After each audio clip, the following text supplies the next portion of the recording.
దానికి ఒక అర్థమే లేని రీతిగా ఉంటుండాలి. Today we have meaningless desires.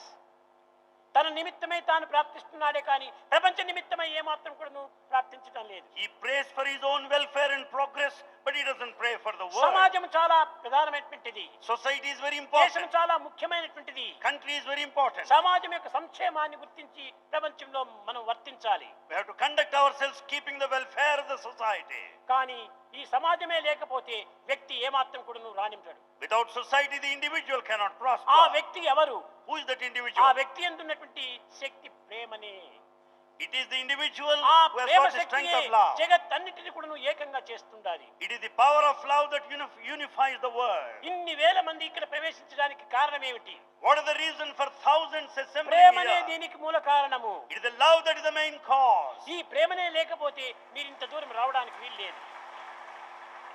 Without this love, you would not have been here. ఈ ప్రేమ ఎట్లా ఉంటుండాలి? What sort of love? ఇచ్చి పుచ్చుకునేటువంటి ప్రేమగా ఉంటుండాలి. It is give and take by way.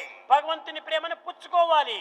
You have to receive divine ఈ love ప్రేమను ఇచ్చుకోవాలి. and you have to offer your love. అయితే రెండు చేరి ఏక ప్రేమనే, ఒకే ప్రేమనే. However, both are one.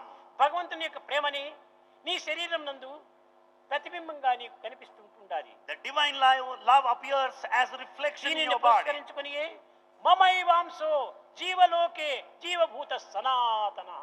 సనాతనుడైనటువంటి భగవంతుని యొక్క ప్రేమతత్వము సర్వభూతముల యందు కూడాను ప్రతిబింబించుతుంటుండాలి. The love of this ancient eternal divinity shines in everyone as its కానీ reflection. ఈ ప్రేమను దుర్వినియోగపరచుకోవడానికి కాదు ఇచ్చిండేది. The love is gifted not to దీనిని misuse it. సద్వినియోగం గావించు. We have to make proper నీ use of it. హృదయంలో నింపుకో.